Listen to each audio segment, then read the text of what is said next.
Graça e paz, bom dia.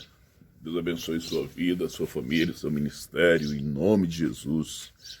Que dias de bênção, de paz, de prosperidade te alcance para a honra e a glória de Cristo Jesus. Eu estou com duas meditações profundas para poder externar aqui para os irmãos da Missão Ressignificar. Desculpa.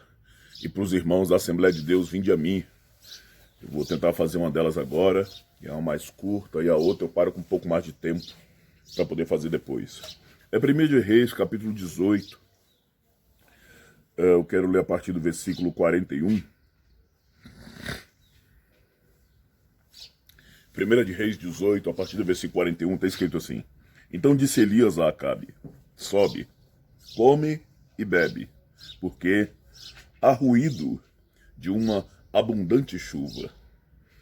Aleluia. Segundo o versículo 42 está escrito assim: Acabe subiu a comer e a beber, mas Elias subiu ao cume do Carmelo e se inclinou por terra e pôs seu rosto entre os joelhos. É você que vai decidir o que é que você vai fazer em cima do monte, em cima do lugar alto, quando você estiver no lugar alto, quando você estiver em uma estrutura de evidência. Eu estou com essa bandeira em mãos hoje porque no decorrer do ano passado, durante muitas vezes, quando nós nos reuníamos ali no CAIC, nós realizamos muitas orações sobre essa bandeira, representando a nossa nação. Durante muitas sextas-feiras nós estivemos ali guerreando contra principados, contra potestades da nossa nação. Durante muitas sextas-feiras nós estávamos ali declarando que essa nação vai ser limpa e livre da corrupção, da bandidagem. Nós também tomamos a liberdade e a ousadia de lançar palavras contra esses falsos pastores, contra falsos mestres, as igrejas. Muitas e muitas vezes nós fomos ali usados para que o Senhor tomasse de conta de todos esses lugares que colocaram placa dizendo que aqueles lugares eram do Senhor sem nunca ter sido. Então não me assusta o que está acontecendo na nossa nação nos dias de hoje. Durante muitas vezes, nos nossos ensinos, nós estivemos ali insistentemente. Pediram para que os maridos orassem pelas esposas, pediram para que as esposas orassem pelos maridos, pelos seus filhos e vice-versa. Nós estávamos já com um pensamento congregacional de que a nossa nação necessitava urgentemente retornar para o seu lar e congregar dentro da sua própria casa. E aí virou o ano, e dentro dessa proposta de virada de ano, dentro do nosso coração já estava ardendo a necessidade de a gente orar e estabelecer ensinos e estudos para a família. E eu ainda vou repetir a frase: a partir da nossa. Porque não pode ser um ato hipócrita de que eu falo o que se tem que fazer e não vivo aquilo. Também não me assusta o que eu estou ouvindo acerca de algumas famílias hoje. Maridos abandonando suas esposas e seus filhos. Eu vi mãe abandonar os seus filhos em casa. Não me assusta esse alto índice de feminicídio que tem acontecido com esses maridos trogloditas dentro dos seus lares, abusando das suas esposas violentamente, fisicamente, emocionalmente. Nada disso nos tem assustado. Acho que o Senhor já estava nos preparando para essa realidade. O fato é que, com base nisso, o texto diz que Eliseu estava ouvindo um ruído de chuva. E interessante que ele ouviu esse ruído de chuva, e isso está no versículo 41, e no versículo 42 ele se propõe a realizar algo. Ele, como eu gosto de dizer, ele se inclina em terra, ele se agacha, como é mais comum a gente ouvir. Ele coloca a cabeça entre os joelhos e se coloca numa posição que as irmãs hebreias geravam seus filhos quando lá na escravidão do Egito. Ele ouviu um ruído de chuva e ele não ficou parado esperando a chuva chegar. Eu gosto de falar que ele foi parir essa chuva a qual ele tinha ouvido. ele se posiciona, ele se inclina por terra para poder gerar aquela chuva a partir de si. Está na hora de você, sacerdote, de você, profeta, está na hora de você que já sabe qual é o seu dom, o seu talento e a sua habilidade em Deus. E eu tenho plena certeza que o céu já inclinou aos seus ouvidos o que virá amanhã, de você se posicionar acerca disso e se posicionar em oração. Se durante esse período de isolamento social você ainda não conseguiu se desenvolver em oração dentro de casa, se você não conseguiu tirar um tempo, se você ainda não conseguiu pegar um ritmo, a situação está muito crítica, é muito feia para você. Se você não conseguiu ainda romper com essa dificuldade, o que mais precisará acontecer? Estou vendo e ouvindo pessoas totalmente rendidas a essa cultura do ócio. Eles conseguem criar um ritmo e uma rotina para assistir televisão, eles conseguem criar um ritmo e uma rotina para poder se alimentarem com as suas iguarias. Ele consegue criar ritmos e rotinas para poder dormir tarde, mas não para poder se inclinar às coisas do Senhor.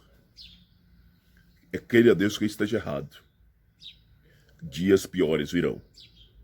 E se a gente não conseguir nos preparar dentro dessa realidade, a situação vai ficar muito mais feia do que está. Quando Elias ouviu o ruído de chuva, quem ouviu foi Elias. E ele, ouvindo esse ruído de chuva, ele se colocou em oração acerca disso. Mas eu quero chamar a sua atenção para o que ele disse para seu servo. Preste bem atenção. Versículo 43. E disse ao seu servo: sobe agora. Elias está num lugar alto. E do lugar alto que ele está, ele ordena para que o seu servo suba um pouco mais.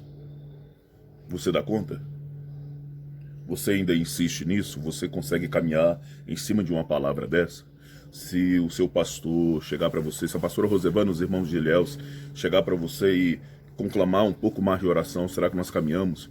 Irmãos da missão Ressignificar, será que nós conseguimos orar um pouco mais, estudar um pouco mais, jejuar um pouco mais? Elias disse isso ao seu servo: sobe. Do lugar alto onde ele estava, ainda existe condições desse servo subir. Segue o texto. E quando você chegar lá em cima, é para você olhar para um lado, para uma direção. Foque o seu olhar nisso que eu estou te dizendo. E o olhar que ele tem é para as regiões do mar. Ele subiu, olhou e disse: não há nada. Então disse ele: volta lá 7 vezes.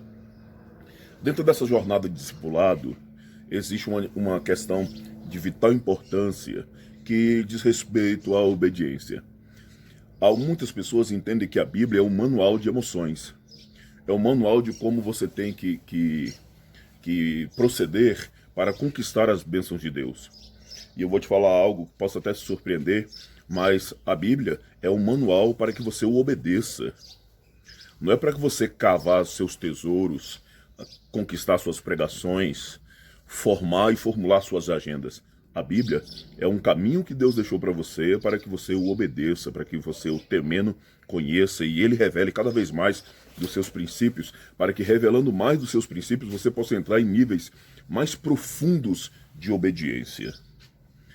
A ordem para esse servo foi subir 7 vezes. Seja franco. Em qual dessas 7 vezes você desistiria? Em qual dessas 7 vezes você amaldiçoaria o pastor, trocaria de congregação de igreja? Em qual dessas 7 vezes você pararia, se desviaria, nunca mais ia querer ser cristão? Em qual dessas 7 vezes você abandonaria o barco? Ou, popularmente conhecido, você chutaria o pau da barraca? O fato é que pela palavra da obediência do profeta, o servo pôde ver algo significativo e muito relevante. E o texto na sequência diz: sucedeu que na 7ª vez, eis que uma pequena nuvem, do tamanho da mão de um homem, subindo ao mar. Então disse: sobe e dize a Acabe: aparelha teu carro e desce, para que a chuva não te impeça. Tem que ter um olhar profético muito alinhado com o coração do Pai, para ouvir o ruído de uma chuva num período de extrema seca, para acreditar tanto nessa chuva que ele se coloca de joelho gerando ela e para ver uma pequena nuvem do tamanho da mão de um homem e entender que está vindo uma tempestade ali. É momento da nossa nação se inclinar em oração. É momento da nossa nação verdadeiramente continuar combatendo a corrupção, continuar se preocupando com as famílias, continuar se preocupando com as crianças. É momento da nação continuar orando pelos nossos irmãos em situação de vulnerabilidade. É momento da igreja cristã brasileira, principalmente a igreja cristã brasileira, a igreja cristã do Brasil, se posicionar em Deus para que todas essas realidades espirituais que estão acontecendo na nossa nação, elas sejam vencidas pelo poder da oração, pelo poder da palavra e pelo jejum. É hora de você, ministro, como eu estou falando com a pastora Rosevane, é hora da senhora conclamar o seu povo para poder orar, para poder guerrear, se posicionar naquilo a qual Deus quer fazer.